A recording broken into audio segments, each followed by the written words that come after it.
नमस्कार दोस्तों, technical coaching class के YouTube चैनल पे मैं सुभाष जयपाल आपका एक बार पुनः स्वागत करता हूं।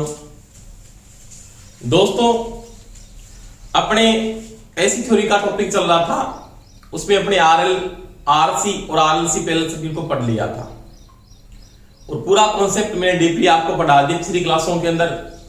तो सभी क्लासें अटेंड करें रेगुलर में और जितने टॉपिक कंप्लीट हुए उनके आप नोट्स बनाएं। आज अपने टॉपिक स्टार्ट करने जा रहे हैं, उसमें पढ़ेंगे RLC समांतर परिपथ की अनुनादी अवस्था।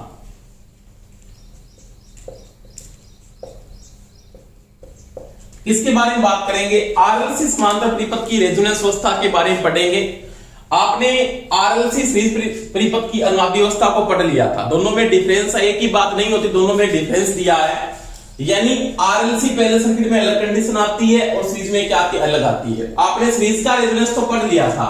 आज अपने किसकी बात करेंगे? आज अपने बात करेंगे समांतर की रेजोनेंस अवस्था की बात करेंगे।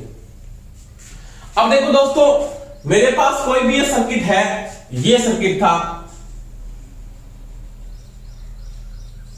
जिसमें रेजिस्टेंस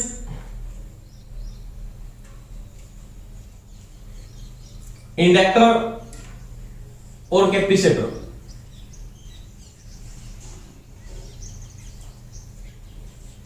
तीनों सप्लाई के किस क्रम में जुड़े हैं? आर पार जुड़े हैं। ऐसे आर पार का मतलब किस क्रम में जुड़े हैं? समांतर क्रम के।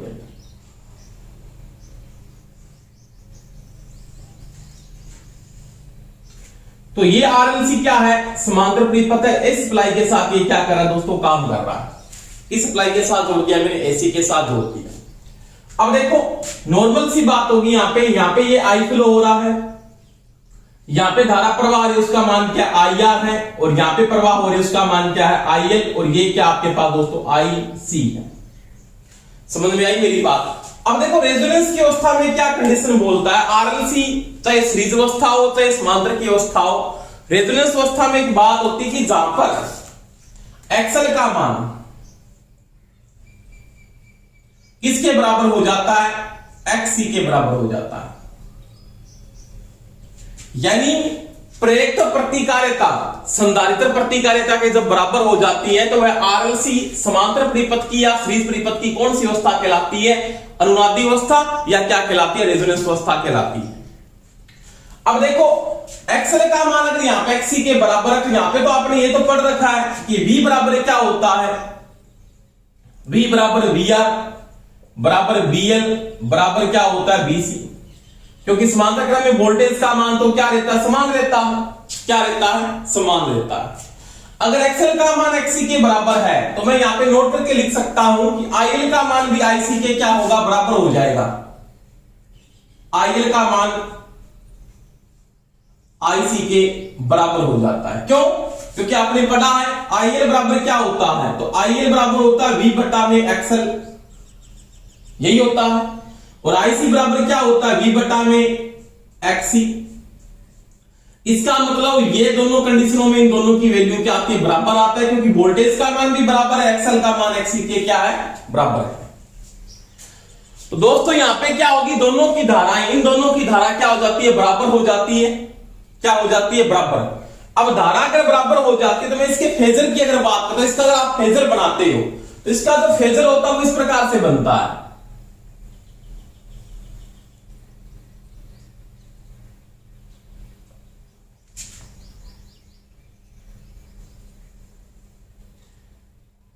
यहां पे आपने क्या ले लिया? V बराबर क्या ले लिया? BR बराबर में क्या लिख दिया? BL बराबर में क्या लिख दिया? BC। ये कंडीशन है। अब देखो, रेजिस्टिव लोड के अंदर क्या है? R के अंदर क्या होगा? R के अंदर धारा वोल्टेज क्या चलती है? इन फेज चलती है। रेजिस्टिव लोड में धारा वोल्टेज के साथ क्या होगी? इन फेज। यानी इसका जो ग्राफ होगा वो क्या होगा? आपके पास ये होगा IR BR के साथ क्या होगा? इन फेज होगा। अब देखो, इसका मान मैं नोट करता हूं, यहां पे लीड करती है धारा किसकी? कैपेसिटर की। तो यहां पे किसकी वैल्यू आएगी? IC की। और यहां पे वैल्यू किसकी आएगी? IL की।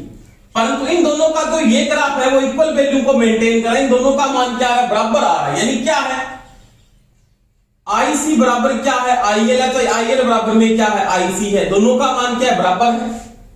तो ये जो प्रतिकार्य करंट होगा ना, यहां का जो करंट होगा वो क्या हो जाएगा, 0 आएगा। इसका मतलब इसका जो वेक्टर बनेगा वो इन फेज का वेक्टर बनेगा। यहाँ पे IL का मान IC के बराबर है, इसका मतलब ये हो जाएगा IC माइनस में IL बराबर में क्या हो जाएगा दोस्तों, 0 हो जाएगा। क्या हो जाएगा, 0। तो यहां पे इसके वेक्टर की बात करूं, इसका वेक्टर यहां पे आ जाएगा, और यहां पे धारा वोल्टेज का जो वेक्टर बनेगा वो क्या बन जाएगा, इन फेज बन जाएगा। यानी परिपथ की जो धारा होगी ना, कुल धारा, यानी जो I का मान होगा, यानी यहां पे जो I का मान होगा वो किसके बराबर होगा, वो रेजिस्टेंस की धारा के क्या होगा दोस्तों, बराबर हो जाता है। क्या हो जाता है, बराबर। समझ में आई मेरी बात। तो इसका ये फेजर है, इसका मतलब क्या हुआ, ये तो इससे क्या हो गया, क्रॉस हो गया, यहां पे वैल्यू आ गई आपके पास, ये वैल्यू आ रही है, क्योंकि इन दोनों की वैल्यू क्या है, बराबर है। इसका मतलब IC और IL का मान क्या है, 0 होता। तो आपको यहां पे वो ये भी पूछ सकता है, तुल्य प्रति कार्यता धारा इक्वल टू क्या, इसको मैं लिख सकता हूं IX की जो वैल्यू आती है वो क्या आती है, 0 आती है। क्यों, क्योंकि आपके पास IL माइनस में जो IC की वैल्यू आती है वो दोस्तों क्या जाती है, 0 आती है। क्या आती है, 0 आती है।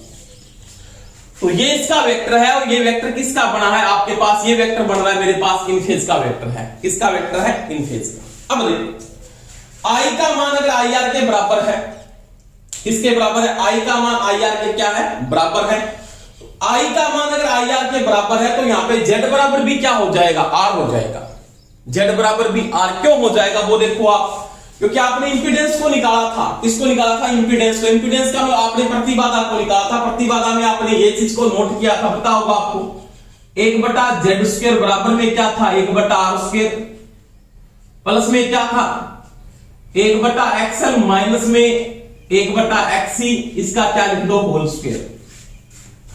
अब अगर इन दोनों का मान बराबर है, इन दोनों का मान क्या है, XL का मान अगर XC के बराबर है तो आपके पास क्या होगा, 1/Z² बराबर हो जाएगा 1/R², और यहां पे वैल्यू क्या आएगी दोनों की, 0। अब देखो इसको तुच्छा गुणा करो तो आप लिखोगे Z² बराबर में क्या आएगा, R², तो Z बराबर क्या हो जाएगा, R² का रूट हो जाएगा। तो यहां पे वैल्यू क्या आएगी, Z बराबर क्या हो जाएगा दोस्तों, R हो जाएगा। क्या हो जाएगा, Z बराबर। इसका मतलब यहां पे जो इंपीडेंस होता है वो प्रतिरोध के क्या होता है, बराबर हो जाता है। इसका मतलब यहां पे क्या लिख सकता हूं मैं, Z इक्वल टू R, यानी इंपीडेंस डिस्टेंस के क्या हो जाता है, बराबर हो जाता है। Z बराबर क्या हो जाता है, R हो जाता है। और जब Z बराबर R हो जाता है ना, तो प्रतिबाधा इंपीडेंस अधिकतम नहीं होगा, यहां पे क्या हो जाता है, अधिकतम या निम्नतम। यहां पे आप जब रेजिस्टेंस यहां से हट रहा है समांतर में, जैसे अपने बोलते हैं ऐसे कि समांतर क्रम में रेजिस्टेंस को हटा दिया तो रेजिस्टेंस पे क्या प्रभाव पड़ेगा, बढ़ेगा रेजिस्टेंस। अब ये दोनों के दोनों क्या हो रहे हैं, यहां से हट रहे हैं, तो इंपीडेंस क्या होगा, बढ़ेगा या कम हो जाएगा। इंपीडेंस यहां पे बढ़ेगा, इंपीडेंस यहां पे अधिकतम हो जाता है, वहां पे क्या था, सीरीज में निम्नतम हो जाता है। तो यहां पे प्रतिबाधा यानी Z क्या हो जाएगा, अधिकतम। क्या हो जाएगा, अधिकतम हो जाएगा। इंपीडेंस यहां पे अधिकतम हो जाएगा। इंपीडेंस जब यहां पे अधिकतम हो गया तो आपने क्या लिखा है, IR बराबर क्या, I है, तो परिपथ की तुल्य धारा, यानी परिपथ की तुल्य धारा, तुल्य धारा, और तुल्य धारा बराबर क्या होता है, I बराबर क्या होता है, V में Z। अगर Z आपका अधिकतम है तो I क्या हो जाता है, तुल्य धारा हो जाती है निम्नतम। क्या हो जाती है दोस्तों, निम्नतम। यानी तुल्य धारा का मान क्या हो जाता है, निम्नतम हो जाता है। समझ में आ रही है मेरी बात। 2-3 बातें मैंने यहां पे रिपीट करी, आराम से समझना। पहली बात तो क्या था, XL का मान जब XC के बराबर है, जब XL का मान XC के बराबर है तो IL का मान IC के क्या होगा, बराबर होगा। इसके अंदर से ये मैंने फेजर बनाया, इन दोनों का फेजर बराबर होने के कारण इन फेज का फेजर बनेगा। धारा वोल्टेज क्या हो जाएगी, इन फेज हो जाएगी। धारा वोल्टेज क्या हो जाएगी, इन फेज हो जाएगी। I का मान IR के बराबर होगा, Z बराबर R हो जाएगा। इसमें तुल्य प्रतिकारिता धारा का मान 0 होगा। प्रतिबाधा अधिकतम, समझ में आ रही है, इंपीडेंस अधिकतम हो जाएगा, तुल्य धारा क्या हो जाएगी दोस्तों, निम्नतम हो जाएगी। इसके बाद देखो बात आप कि आपका इंपीडेंस मैक्सिमम हो रहा है तो धारा क्या हो रही है, निम्नतम हो रही है। अब देखो Z बराबर अगर R है तो परिपथ क्या हो जाएगा, परिपथ क्या हो जाता है उस समय, तो मैं परिपथ की बात करता हूं। ये जो सर्किट है ना उस अवस्था में ये हो जाता है शुद्ध प्रतिरोधी, क्या हो जाता है, शुद्ध प्रतिरोधी परिपथ।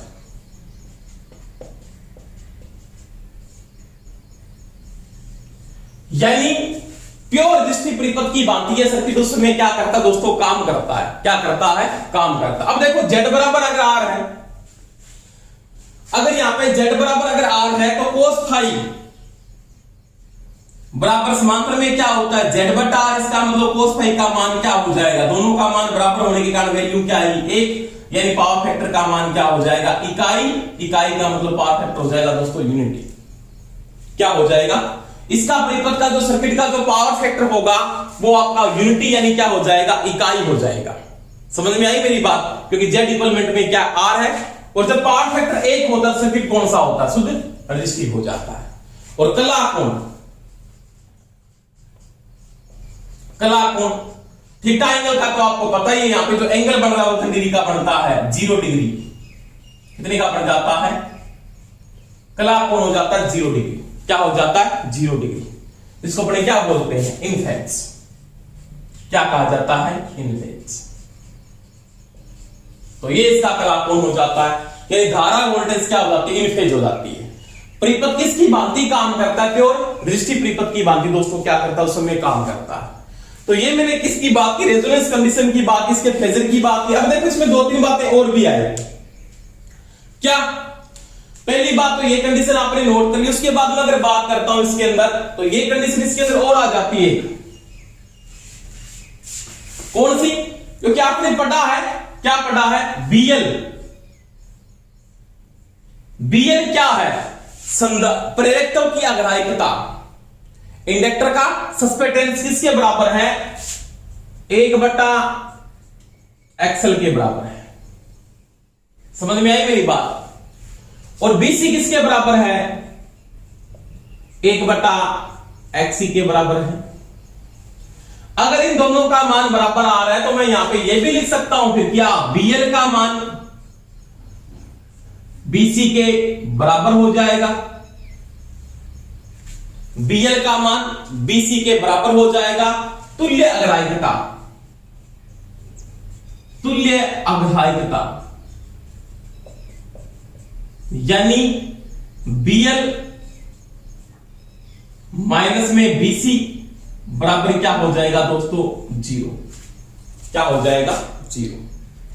आपके पास तुल्य अग्राह्यता का मान क्या हो जाएगा, 0, क्या हो जाएगा, 0। परंतु एक चीज का ध्यान लेना,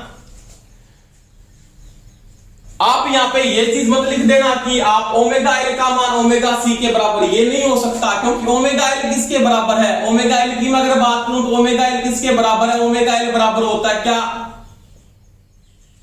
जैसे आपने लिखा एक्सएल बराबर क्या है, 1/2 पाई एफ एल है।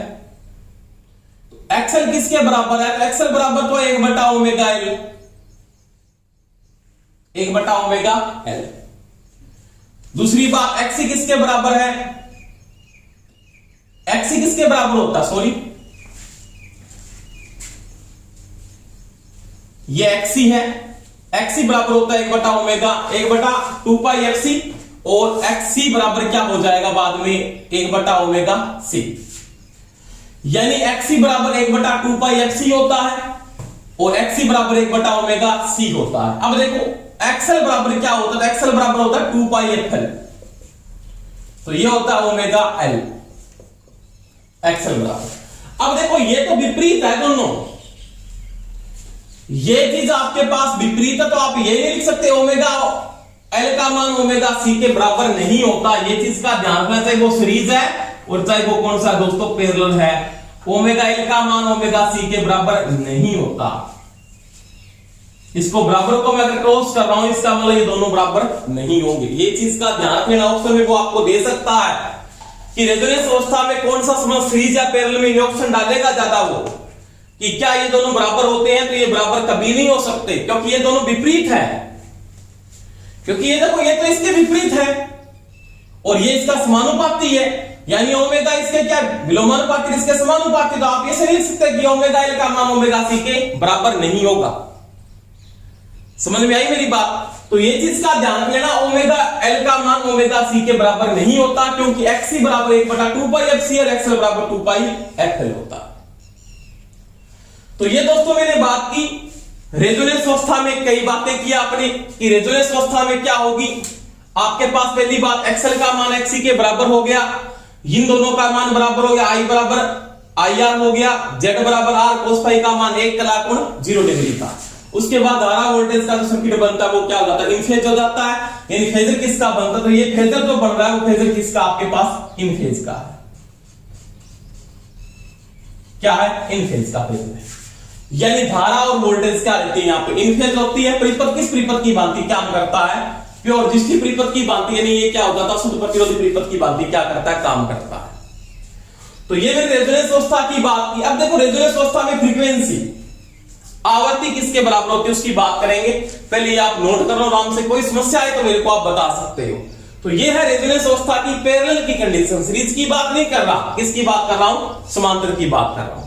एक क्वेश्चन वो आपको यहां से और पूछ सकता है, ऐसे प्रश्न पूछ लेता, मान लिया इसको, इसी क्वेश्चन को वो इस प्रकार से भी पूछ सकता है। मैंने इस कनेक्शन को ऐसे कर दिया और वो कहता है यहां पे मैंने एक एम्पीमीटर को लगा दिया, इस एम्पीमीटर को मैंने यहां पे लगा दिया और इस एम्पीमीटर का पठन क्या होगा, तो ये एम्पीमीटर क्या पढ़ेगा, पहले मैंने बात बताई, आईएल और आईसी का क्या पढ़ेगा, डिफरेंस पढ़ेगा, पढ़ेगा नहीं पढ़ा, पिछली वीडियो में ये बात बताई थी आपको। और इन दोनों का डिफरेंस क्या है, 0 है, क्या है 0। अगर ये रेजोनेंस अवस्था में सर्किट आपका है तो इन दोनों का डिफरेंस क्या आएगा दोस्तों, 0 आएगा। सर्किट बना के दे देता है, सीधा सर्किट बना दिया, बना के ये बोल देता आरएलसी समांतर अवस्था में पाया जाता है या समांतर की अवस्था में है।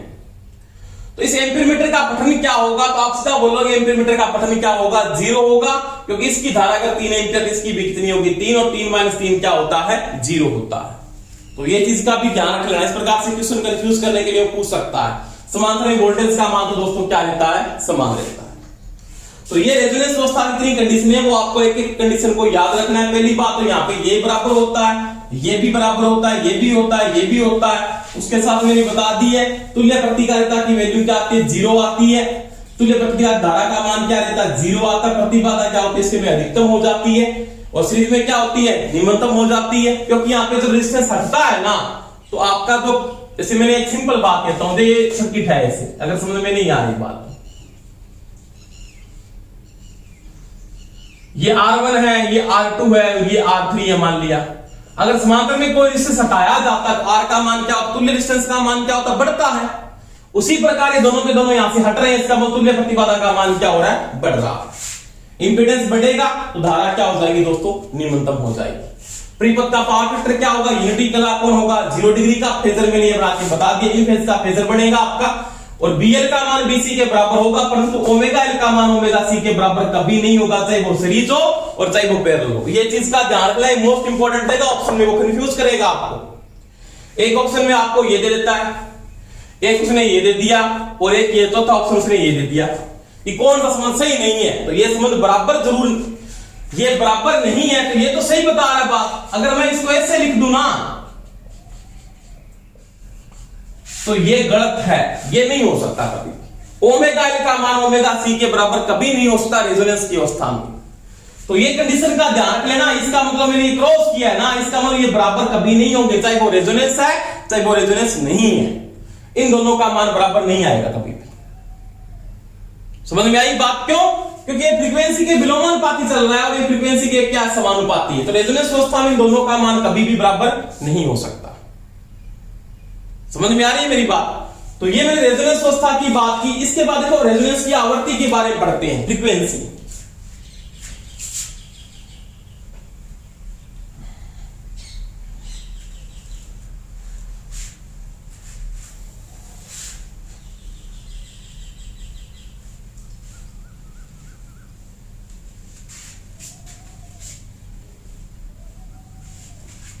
दूसरी बात एक चीज यहां पे और बच गई है, मैंने कहा यहां पे अगर z बराबर r है,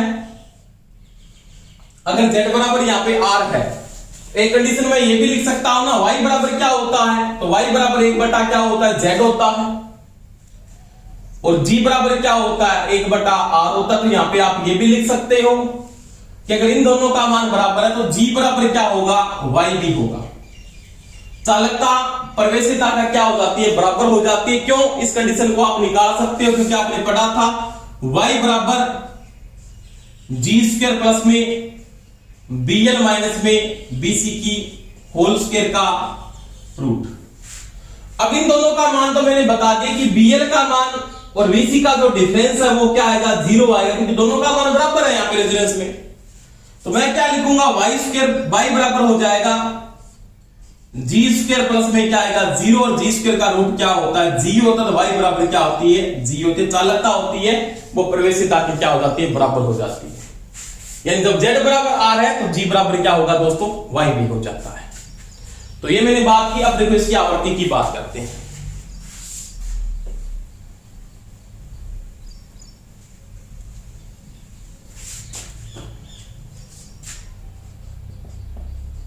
अनुनाद आवृत्ति, जिसको मैं FR से लिखता हूं, रेजोनेंस फ्रीक्वेंसी कहते हैं। इसमें क्या बोलते हैं, रेजोनेंस फ्रीक्वेंसी। इसके बारे में बात करेंगे। देखो दोस्तों, अनुनाद की अवस्था में पहली कंडीशन आपके पास ये है, XL का मान किसके बराबर है, तो वो कहता है XC के बराबर है। XL का मान XC के बराबर है। तो आपने पढ़ा है XL बराबर 2 पाई FL होता है, XC बराबर 1 बटा 2 पाई FC होता है। तो देखो XL किस जगह क्या लिख सकता हूं, 2 पाई FL, और XC किस जगह 1 बटा 2 पाई FC। कोई दिक्कत नहीं है। तिरछा गुणा करेंगे 4 pi square F square LC बराबर में 1। फ्रीक्वेंसी निकालनी है रेजोनेंस की, तो यहां पर रेजोनेंस लिख ले, FR स्क्वायर कर लो इसको। बराबर में क्या आ जाएगा, निशान गुणा वाला किसमें आ जाएगा, भाग में 4 पाई स्क्वायर L इंटू में C। इसका स्क्वायर हटाओगे, इस पे क्या लग जाएगा, पूरे पे रूट लग जाएगा। पूरे का रूट निकालोगे 1 बटा 4 पाई स्क्वायर L इंटू में C। अब देखो आगे मैं अगर लिखूंगा, 1 का रूट सभी को पता है क्या होता है दोस्तों, 1 होता है। 4 का कितना होता है, 2 होता है। पाई का स्क्वायर का कितना होता है, पाई होता है। रूट क्या आ जाएगा, L इंटू में C। क्या आ जाएगा, रूट LC। तो ये इसकी रेजोनेंस फ्रीक्वेंसी के बराबर होता है 1 बटा 2 पाई रूट LC। ऑप्शन में अगर नहीं दिया हुआ है तो पाई का वो मान लिख के दे सकता है। क्या लिख सकता है इसको, FR बराबर कई बार ऑप्शन में ये लिख देता है 1 बटा पाई का मान 3.14 होता है। 3.14 को जब 2 से गुणा करोगे तो कितना आएगा, 6.28 रूट LC। तो ये भी लिख के आपको वो दे सकता है ऑप्शन में। अगर आपको ऑप्शन में ये भी नहीं दे रहा है तो पाई का मान लिख के वो लिख सकता है 7 को ऊपर ले जाए तो वो भी दे सकता है वैल्यू की 7 बटा 44 रूट LC। इसका मतलब मैं इसको ये भी लिख देता हूं, बाद में लिखे तो बाय द वे 1 बटा, अब देखो पाई का मान 22 बटा 7, इसका मतलब 7 ऊपर चला जाएगा, ये आ जाएगा 44, 7 बटा 44 रूट LC। तो ये ऑप्शन भी आपको दे सकता है। तो ये कंडीशन आपको पता होनी चाहिए। बाय द ऑप्शन में वो ये डाल दे, ये डाल दे, ये डाल दे तो भी सही, तीनों कंडीशन। अब देखो इस चीज को मैं एक और लिख सकता हूं, ये तो इसकी रेजोनेंस फ्रीक्वेंसी है और आपने पढ़ा था ओमेगा को, किसको पढ़ा था, ओमेगा। अब ओमेगा क्या है, एंगुलर फ्रीक्वेंसी है। क्या है, एंगुलर फ्रीक्वेंसी यानी कोणीय आवृत्ति है। तो मैं यहां पे इसको ऐसे लिख सकता हूं, क्या इसको इधर लेके जाता हूं, 2 पाई FR बराबर में 1 बटा रूट LC, 1 बटा रूट LC, यानी 2 पाई गुणा में आ गया तो ये भाग में ही पड़ा 1 बटा रूट LC। अब 2 पाई F किसके बराबर होता है, तो 2 पाई F है ना, वो किसके बराबर है, ओमेगा बराबर। अगर ये रेजोनेंस है तो ये भी क्या होगा, रेजोनेंस की एंगुलर फ्रीक्वेंसी। तो इसको लिखूंगा ओमेगा R, रेजोनेंस की एंगुलर फ्रीक्वेंसी किसके बराबर है, तो 1/√LC के बराबर होती है। ये ध्यान रख लेना, ये मोस्ट इंपोर्टेंट बात है। यहां पे समझ में आई मेरी बात। तो ये रेजोनेंस की क्या है, एंगुलर फ्रीक्वेंसी है, उसके बराबर होता है 1/√LC। तो ये आपने रेजोनेंस की आवृत्ति की बात की, अनुनादी अवस्था में आपकी आवृत्ति इन बातों पे डिपेंड करती है। तो ये थी अनुनादी अवस्था में आवृत्ति की मैंने बात की, रेजोनेंस फ्रीक्वेंसी की मैंने बात की। अब देखो रेजोनेंस कंडीशन के बाद अगर फ्रीक्वेंसी में चेंजिंग आ जाती है तो फिर क्या प्रभाव पड़ते हैं सर्किट में, उसके बारे में बात करूंगा। ये अनुनादी अवस्था में फ्रीक्वेंसी की वैल्यू किसके बराबर मैंने नोट करके बता दी है। और ये ध्यान रख लेना, ये जो कंडीशन आपने लिखी है ना, ये वाली कंडीशन, ये रेजोनेंस की एंगुलर फ्रीक्वेंसी है। और रेजोनेंस की जो एंगुलर फ्रीक्वेंसी है वो किसके बराबर होती है, 1/√LC। अगर प्रश्न में ये पूछ लेता, मान लिया कि रेजोनेंस की एंगुलर फ्रीक्वेंसी किसके बराबर होती है, तो एंगुलर फ्रीक्वेंसी को बताना, फ्रीक्वेंसी को मत बता देना। एंगुलर फ्रीक्वेंसी अलग चीज होती है और फ्रीक्वेंसी अलग चीज होती है। फ्रीक्वेंसी तो इसके बराबर है और एंगुलर फ्रीक्वेंसी इसके बराबर होती है। समझ में आ गई मेरी बात। अब देखो अगर मैं अनुनाद अवस्था के बाद फ्रीक्वेंसी में बदलाव करूं, आपने फ्रीक्वेंसी को बढ़ा दिया या कम कर दिया, तो क्या प्रभाव पड़ते हैं उसके बारे में बात करेंगे। वो देखो आराम से।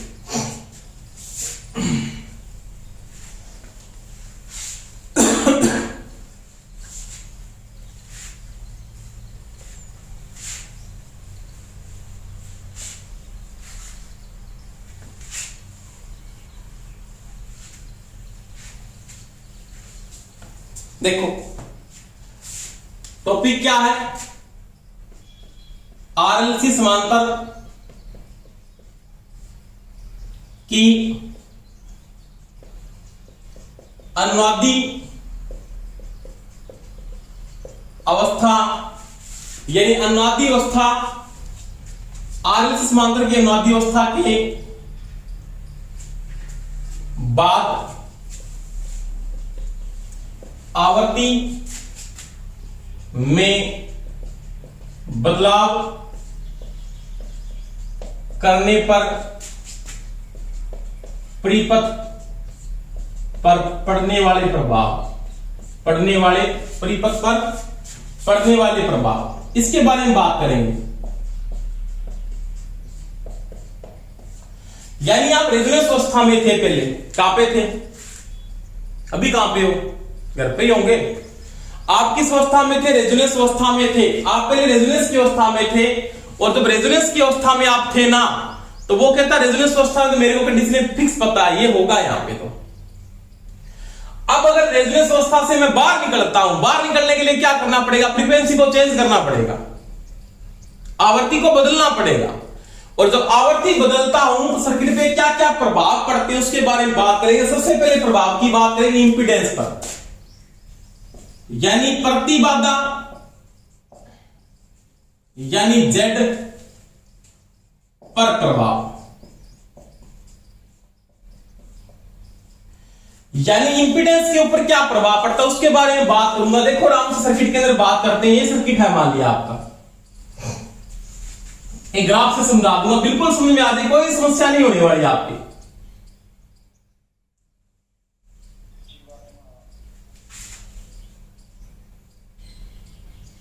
ये आपका यहां पे इंपीडेंस है, यहां पे आपकी फ्रीक्वेंसी है। अब मैंने क्या लिखा था कि जब रेजोनेंस अवस्था में है तो Z बराबर क्या है दोस्तों, R है। इंपीडेंस क्या है, अधिकतम। Z क्या है, अधिकतम। कब, जब रेजोनेंस फ्रीक्वेंसी है। इसका मतलब मेरा इंपीडेंस मान लो मैक्सिमम पर यहां पे था पहले, इसके बाद ये बढ़ेगा नहीं, कम हो जाएगा, इससे क्या होगा, कम। इसका मतलब आपकी जो रेजोनेंस फ्रीक्वेंसी है वो यहां पे है।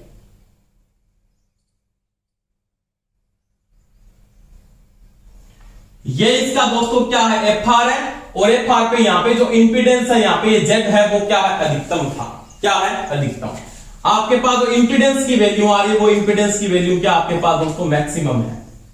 अब देखो इसकी फ्रीक्वेंसी में अगर मैं चेंजिंग कर देता हूं, यहां पे फ्रीक्वेंसी आप या तो बढ़ाते हो या क्या करते हो, कम कर देते हो। या तो आपने क्या कर दी, बढ़ा दी, और या आपने क्या कर दी, कम कर दी। तो इसकी कंडीशन आपके पास ऐसे बनेगी।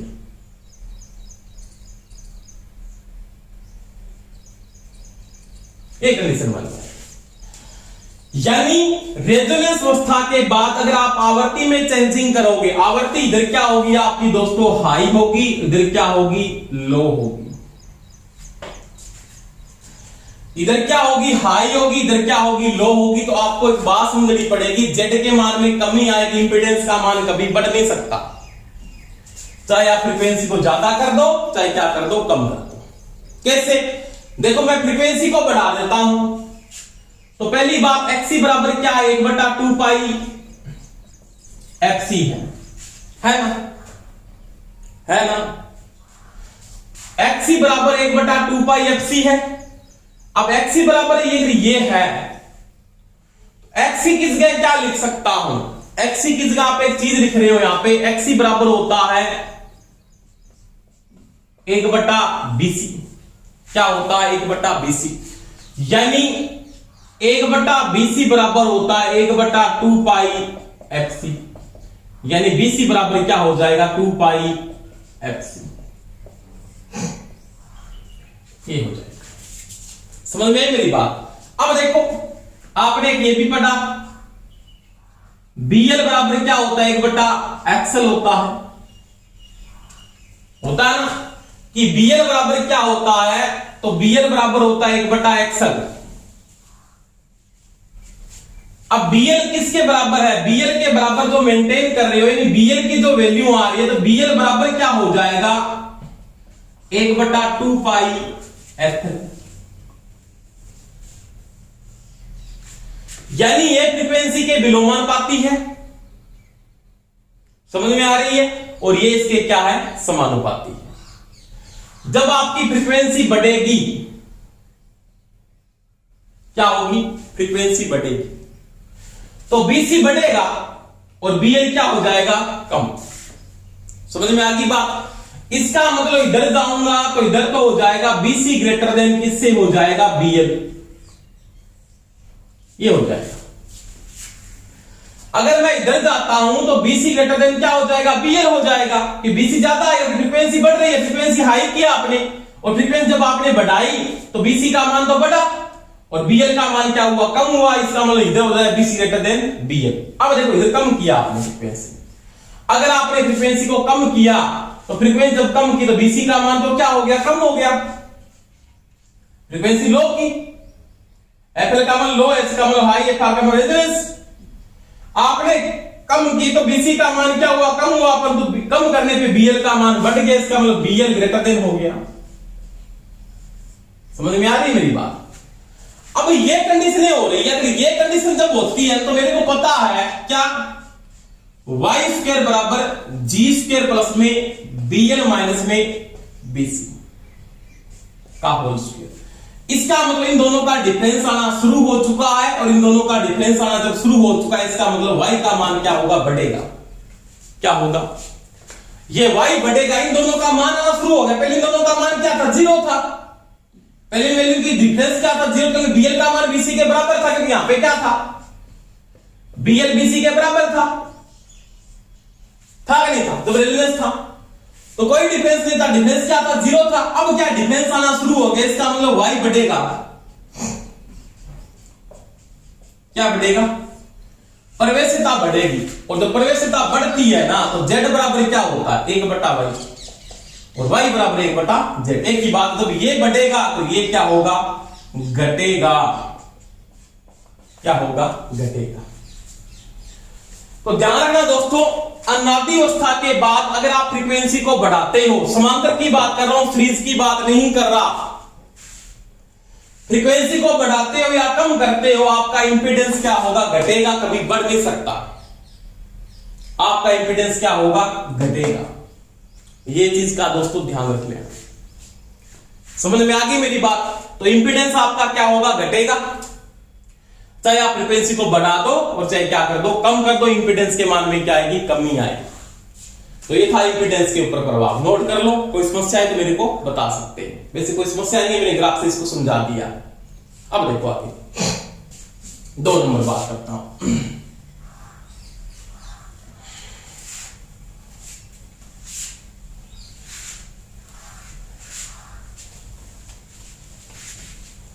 देखो 2 नंबर पढ़ेंगे परिपथ की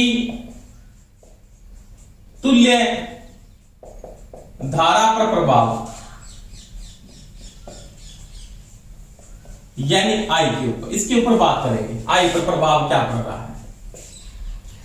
अब देखो मैंने क्या कहा था कि जब अनुनादी अवस्था है, अनुनाद में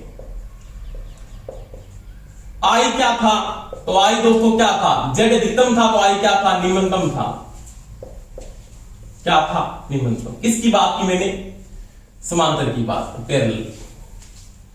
अब अगर फ्रीक्वेंसी में आप चेंजिंग कर रहे हो तो क्या होगा, ये धारा बढ़ेगी, क्योंकि जेड कम हो रहा, धारा क्या होनी, बढ़नी। इसके ग्राफ की मैं अगर बात करता हूं यहां पे, इसका ग्राफ आप इस प्रकार से बना सकते हो, कोई समस्या नहीं आनी चाहिए आपकी।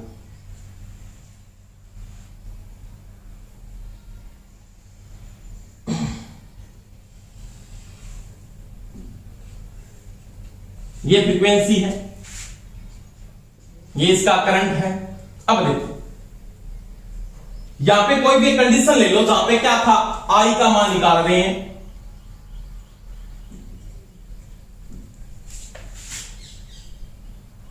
ये बिंदु है और यहां पे बिंदु में आई इक्वल टू क्या है, बी बटा आर के बराबर करंट ले रहा है, या बी बटा जेड लिख लो ना। यहां पे एक बात ये भी लिख सकते हो कि आई आर बराबर में क्या है, आई है,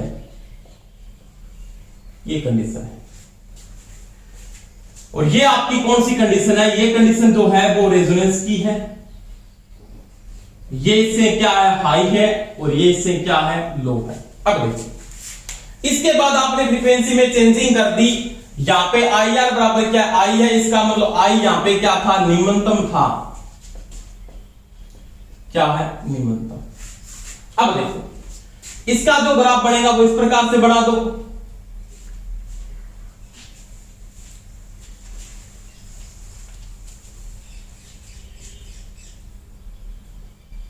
ऐसे, यानी रेजोनेंस के बाद फ्रीक्वेंसी को कम या अधिक करेंगे। आपने क्या की, फ्रीक्वेंसी को बढ़ाया। मैं दोनों बातें आपको समझा दूंगा, यहां पे इंडक्टिव और कैपेसिटिव परिपथ के बारे में बात करेंगे। अब देखो यहां पे आपके पास आई इक्वल टू होता है I R square plus I L I C की होल स्क्वायर का रूट। ये मैंने समझा दिया पहले आपको, आरएलसी में पूरा का पूरा कॉन्सेप्ट समझाया। इन दोनों का डिफरेंस पहले क्या है, 0, क्योंकि यहां पे क्या है, आई एल का मान आई सी के बराबर है। इस बिंदु पे मैं ये भी लिख सकता हूं इस कंडीशन के ऊपर, यहां पे क्या है, आई एल बराबर में आई सी है, तो इसका मतलब दोनों का डिफरेंस क्या है, 0 है। इसका मतलब आई आर का मान आई के क्या है, बराबर है। अब देखो आई की जो वैल्यू है ना, आई की वैल्यू वो किसके बराबर है, देखो आई एल बराबर क्या है, बी बटा एक्सएल, यानी आई एल बराबर मैं ये लिख सकता हूं बी बटा में 2 पाई एफ। एक नंबर कंडीशन तो आपको ये ध्यान में रखनी है, समझ में आई मेरी बात। 2 नंबर कंडीशन की मैं अगर यहां पे बात करता हूं तो आई सी किसके बराबर है, तो आई सी बराबर क्या है, बी बटा में एक्सी है ना, और एक्सी किसके बराबर है, तो एक्सी 1 बटा होता है। इसका मतलब क्या लिख सकता हूं, v इंटू में 2 पाई एफसी, क्योंकि ऊपर चला जाएगा ना, हल करके देखिए ना, 1 बटा एक्सी होता है ना यहाँ पे, तो एक्सी किसके बराबर, एक्सी बराबर आपको पता ही है 1 बटा 2 पाई एफसी होता है, और यहां से मैंने इसको यूज करके ये लिखा। अब देखो अगर फ्रीक्वेंसी बढ़ेगी ना, फ्रीक्वेंसी बढ़ेगी तो ये बढ़ेगा, फ्रीक्वेंसी जब बढ़ेगी तो आईसी बढ़ेगा, और कम होगी तो ये कम होगा, ये समानुपाती हो गया इसके।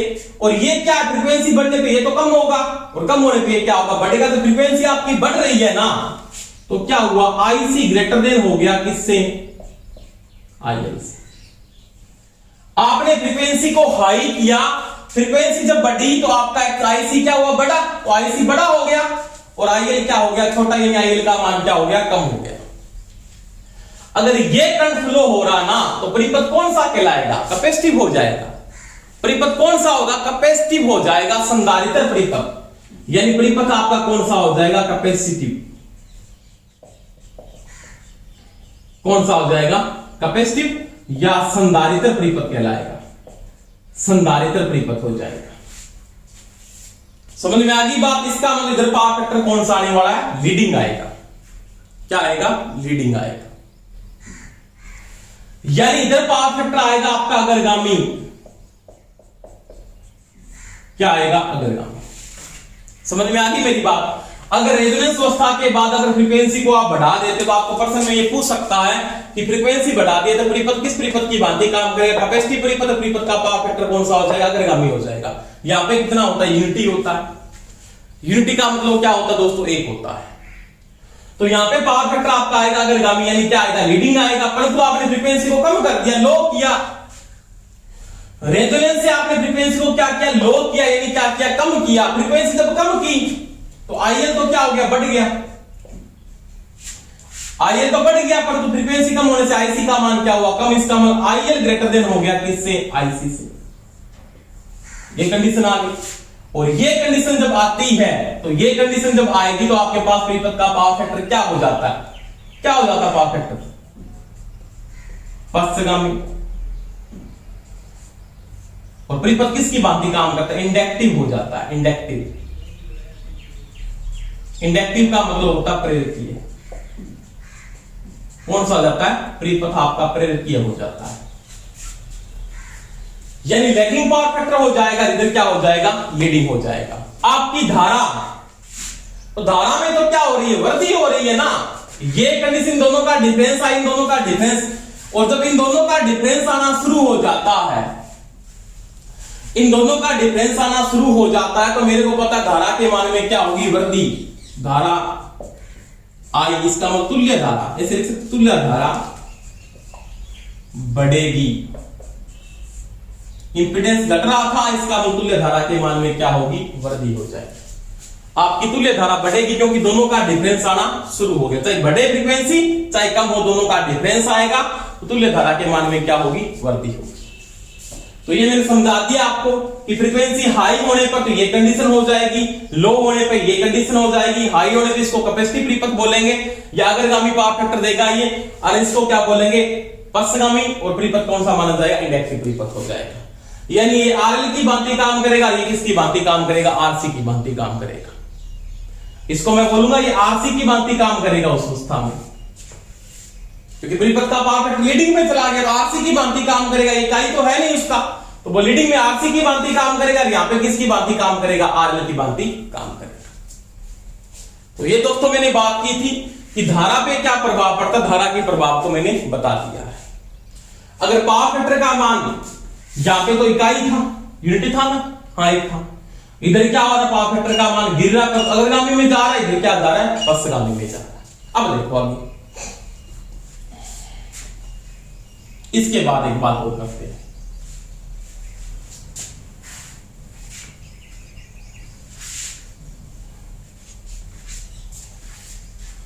तीन नंबर बात करेंगे अग्राह्यता पर प्रभाव, अग्राह्यता पर प्रभाव। जब ये रेजोनेंस अवस्था में थी तो तुल्य अग्राह्यता क्या थी, रेजोनेंस अवस्था में bx का जो मान था वो था bl माइनस में bc इक्वल टू क्या आ रहा था, 0 आ रहा था। क्योंकि दोनों की वैल्यू क्या आती है, बराबर आती है ना, तो तुल्य अग्राह्यता क्या थी, 0 थी। अब देखो आपने फ्रीक्वेंसी को चेंज किया, फ्रीक्वेंसी जब चेंज होती तो मैं दोनों का पहले संबंध लिख रहा हूं। bl किसके बराबर है, तो bl बराबर होता है 1/xl, और bc किसके बराबर है, 1/xc, यही होता है ना, हाँ। तो bl बराबर लिख सकता हूं 1/xl की जगह 2π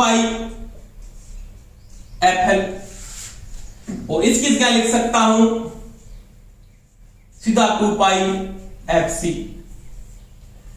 xc उल्टा है तो उल्टा ऊपर चला जाएगा ना। xc बराबर क्या होता है, 1/2π, इसको आगे आप ऐसे भी लिख सकते हो ना, 1/2π fc, ये ऊपर चला जाएगा, एक ही बात है, तो मैंने ये लिख दिया। इसका मतलब इसके समानुपाती, इसके क्या, विलोमानुपाती। अब देखो बात, इसका मैं ग्राफ बना रहा हूं, किस प्रकार इसका ग्राफ बनेगा फिर,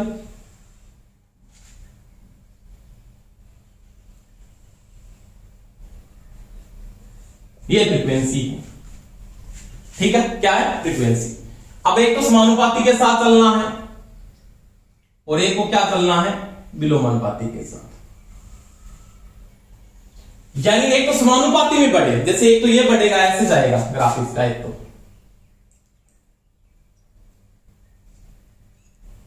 ठीक है, एक तो ग्राफ इसका ऐसे जाएगा बिल्कुल समानुपाती में। समानुपाती में किसका ग्राफ जाएगा? तो जाएगा किसका? बीसी का जाएगा। यानी जो ये ग्राफ चल रहा है वो किसका है? बीसी का है। यहां पे आपने ओनली फॉर बी एक्स लिख सकते हो, तुल्य ग्राह्यता इसके ऊपर जा रही है, ये बीसी का है, क्योंकि बीसी फ्रीक्वेंसी के क्या समानुपाती है, किसका? विलोमानुपाती का। तो विलोमानुपाती का आप ऐसे बना दो ये, तो ये ग्राफ किसका है? तो ये मेरे पास है दोस्तों बीएल का, ये विलोमानुपाती का है। अब देखो ये कंडीशन, ऐसी कंडीशन आ गई जहां पे मान लीजिए एक ऐसी कंडीशन, ये कंडीशन है, ये कंडीशन, इस कंडीशन के ऊपर क्या है? इतना ही ग्राफ इसका बड़ा है, इतना ही ग्राफ इसका बड़ा है, इसका मतलब यहां पे था है। समझ में आई मेरी बात? ये इसकी रेजोनेंस कंडीशन है। अब यहां पे क्या है? इस कंडीशन के ऊपर क्या है? इस कंडीशन के ऊपर, इस कंडीशन पे क्या है? बीएल बराबर में बीसी है। इस कंडीशन के ऊपर बीएल बराबर में क्या है? बीसी। अब देखो अगर मैं हाई पर जाऊंगा, इसका मतलब एफ एच है यहां पे, यहां पे क्या एफ एल है। अगर मैं हाई पर जाता हूं, रेजोनेंस फ्रीक्वेंसी से ज्यादा पे जाऊंगा, तो फिर ये क्या होगा? बीसी बढ़ेगा। बीसी बढ़ रहा है, बढ़ रहा है, देखो बीसी बढ़ रहा है, बीसी यहां पे चला गया, बीएल क्या होगा? कम हो रहा है, इसका मतलब तो क्या हो जाएगा? बीसी ग्रेटर देन बीएल हो जाएगा, बीसी ज्यादा हो जाएगा और बीएल का मान कम हो जाएगा। अगर आप कम करोगे तो क्या होगा? बीएल बढ़ेगा, बीसी क्या होगा? कम। इधर क्या हो जाएगा आपके पास? इधर करने पर, इस कंडीशन में, तो इस कंडीशन पे क्या करेंगे आप? अगर आप यहां पे आओगे, इस कंडीशन में क्या हो जाएगा? बीएल, बीसी लेस देन हो जाएगा किससे? बीएल से। तो बीएल क्या हो जाएगा? बड़ा, और बीसी क्या हो जाएगा? छोटा। अब ये कंडीशन भी किसको बताती है? अग्रगामी। और ये कंडीशन किसको बताती है? पश्चिमामी। देखो दोनों का जब डिफरेंस आना शुरू हो गया ना, तो ये जो मान है ना, ये बढ़ेगा। ये पहले यहां पे तो क्या था? जीरो था। इन दोनों का डिफरेंस पहले क्या था? जीरो था, दोनों बराबर थे। अब इन दोनों का जब डिफरेंस आना शुरू हो गया, ये चाहे तो ये बड़ा हो जाए, चाहे ये बड़ा हो जाए, तो आपकी तुल्य अग्राह्यता क्या होगी? तुल्य अग्राह्यता। तो तुल्य अग्राह्यता की वैल्यू है तुल्य अग्राह्यता।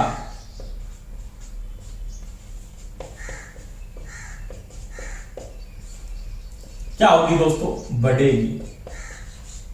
क्या होगी? बढ़ेगी।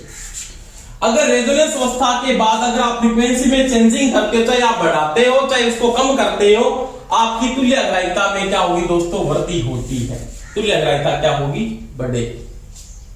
तो ये दोस्तों मैंने अग्राह्यता की बात की कि रेजोनेंस अवस्था में जब फ्रीक्वेंसी में अगर चेंजिंग आती है तो ये कंडीशन होती है, बढ़ने पर कम होने पे ये कंडीशन हो जाती है, कम होने पे मैंने ये कंडीशन लिखी, अगर कम करते हो तो, और ज्यादा करने पे ये कंडीशन हो जाती है। और तुल्य अग्राह्यता के मान में हमेशा ही क्या होती है? वृद्धि। और जब रेजोनेंस है तो तुल्य अग्राह्यता का मान क्या आता है? जीरो आता है। तो ये थे आरएलसी समांतर की रेजोनेंस अवस्था की बात। इसमें आपने फ्रीक्वेंसी में अगर चेंजिंग की तो क्या परिपथ पे प्रभाव पड़ रहा है, कौन सा प्रभाव कैसे पड़ रहा है, मैंने पूरा आपको ग्राफ से समझा दिया है। तो ये थे आरएलसी पैरेलल सर्किट की रेजोनेंस अवस्था, जिसकी मैंने फ्रीक्वेंसी सब कुछ के बारे में आपको बता दिया है। अगर आपको कलाकोण की बात करता है तो कलाकोण पहले क्या था? रेजोनेंस अवस्था में यूनिटी होता है, सॉरी 0 डिग्री होता है। तो कलाकोण में वृद्धि होगी, कलाकोण में वृद्धि होगी। जब फ्रीक्वेंसी बढ़ेगी तो लीडिंग का कलाकोण आएगा, और फ्रीक्वेंसी जब कम होगी तो लैगिंग का कलाकोण आता है। ये चीज का ध्यान रख लेना। कलाकोण होगा वो क्या होगा? बढ़ेगा, 0 डिग्री से ज्यादा आएगा और 90 डिग्री से क्या आएगा? कम आएगा। उसके बीच में कोई भी कलाकोण आपका आ सकता है। तो ये थी आरएलसी समांतर की अनादि अवस्था या रेजोनेंस अवस्था। धन्यवाद दोस्तों। क्लास अच्छी लगी और सभी लाइक जरूर किया करो, और जितना हो सके उतना शेयर करें, और जिन बच्चों ने चैनल को सब्सक्राइब नहीं किया है वो सब्सक्राइब कर लें। ठीक है, thank you, best of luck, okay.